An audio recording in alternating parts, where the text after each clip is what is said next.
Jedi, but like grey Jedi, it's you, Dave. Like, you know. Dave floats in and out. Oh, like, you know, Dave would be like, I want to try and be good, but I'm not fucking listening to what you boys want me to do. So, like. Yeah, but not be run this Jedi Council, but he's round on. Dave just goes to bed when he wants, gets up when he wants, does what he wants. That's pretty much Dave rules. Yeah. But let's just face it, Dave, you are a Sith in disguise. Like, you are basically, you're a Sith, like. No. Dodgy man. Likes control, likes the power.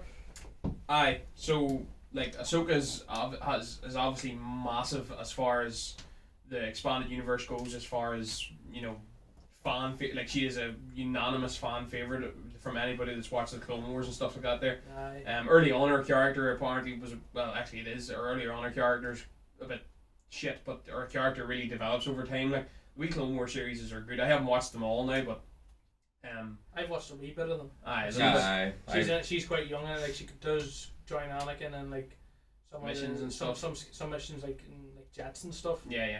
But her character is. I only seen maybe like 5 or 6 episodes. Mm-hmm. I hadn't. Not that I didn't want to watch the rest. It's just one of those ones where you didn't actually get a chance to get a run at watching it. Yeah. But I kind of sort of what you said. Her character is maybe doesn't stand out to you at that point. But no, not at the beginning. I would say probably over time you get to see probably a bit of development in her. Apparently the Clone after about season 3, apparently the Clone Wars is just unreal. Like it becomes less and less of a kid show and just really really good. That sort of way. But no, she's a grey Jedi. Obviously, she's got links to the Skywalkers being Anakin's Padawan and stuff like that there. But left the Jedi Order and stuff, and that's why she's kind of in isolation. That's why she refuses to take Grogu too. Yeah, because, she doesn't believe in them ways anymore. Yeah, that's why. That's essentially the reason why she turns her back on them and stuff. Yeah, that's why she also survived Order 66 as well too. She wasn't there for that. She'd already left or whatever. And then obviously we found out that Grogu's actually his name. Yeah. And stuff like that there. That's the episode you find out. That he actually is called Grogu. Yeah. And that he was at the Jedi Temple when Order 66 happened and stuff, and Anakin killed everything. Well, Yoda and Yed will keep that quiet. Yoda and Yed were knocking each other off. Read the juice, we must. That episode was really, really good. Like I think the landscape and everything in its class, and the sort of mist and the fog and everything. Then you see her sort of appearing out with the white lightsabers and all. That episode's she's really so good. Badass. It's back to fucking swamps again, isn't it? Like? Oh, definitely. But the Asian stuff in that, like there was like a lot of Asian culture and stuff in it as well too, which is pretty funky as well. Yeah. But no, it was a really really good episode. Like her turning up was absolute, and she's a fucking savage too. Like yeah. The lightsaber fights and all now that they're sort of more advanced and stuff these days are absolutely class. Like she has that fight with the magistrate.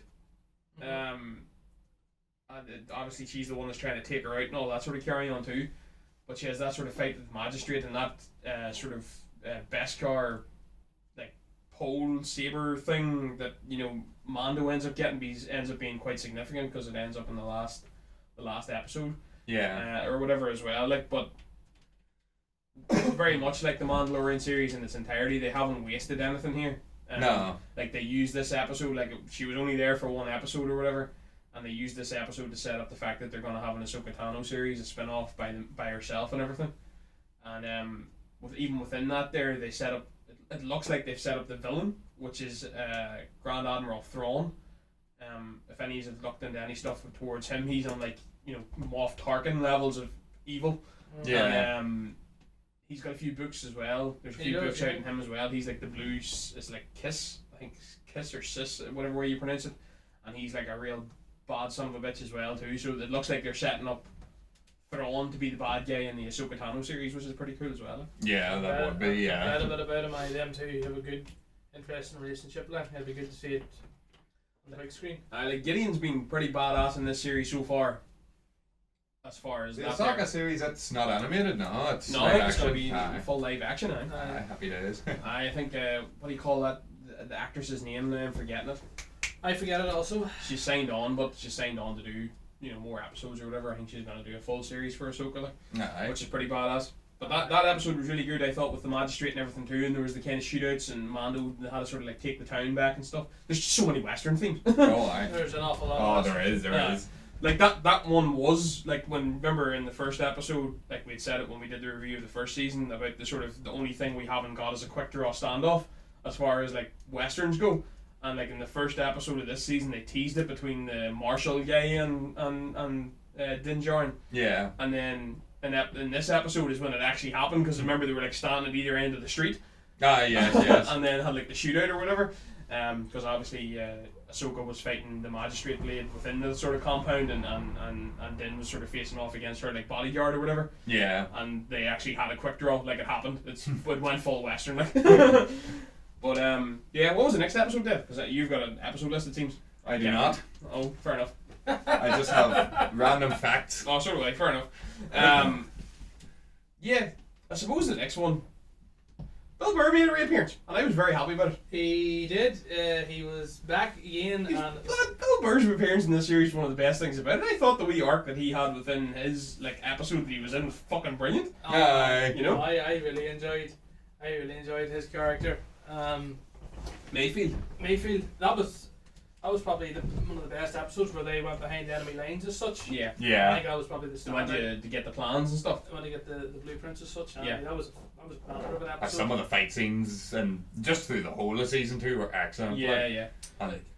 And you know what I love about the Mandalorian, or like just the whole series, like just the stormtrooper jokes, like just like every episode they're in there, You're dead right.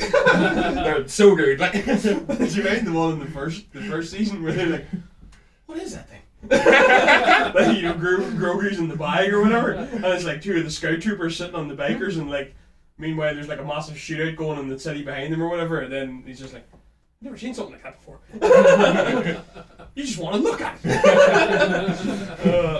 Star Troopers, like. oh, aye, they're so good. There's been good banter between them. Oh, aye. And actually, the stormtroopers have actually been flushed out too, which you never got in like any of the original movies or anything. But they're actually they actually get dialogue now, and they're having a bit of banter with each other.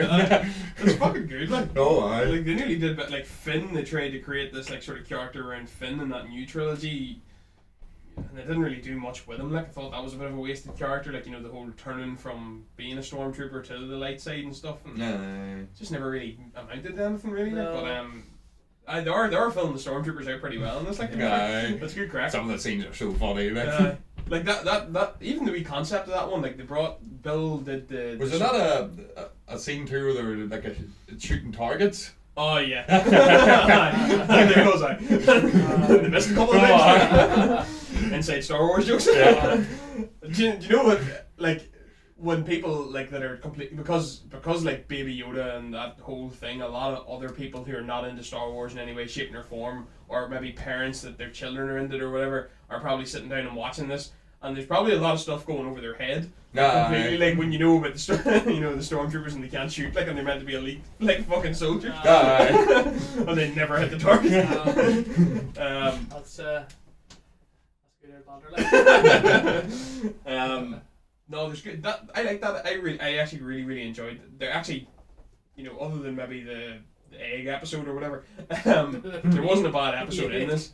The egg episode was fine, mate. It was alright. I thought it was very funny. It was alright. They kept making the eggs. That's Dev level of banter there. Like, Just being a wee mischievous fuck. Fucking with things that are essential. But Bill Burr was good in the first season of The Mandalorian too, and He was, I didn't think that. No card rather is like, but Ah, who is like? I appreciate how Bill and do you know what? I really enjoyed his character because in the first one obviously he was just clearly just a bounty hunter and just involved in it or whatever, and that was alright. Like, but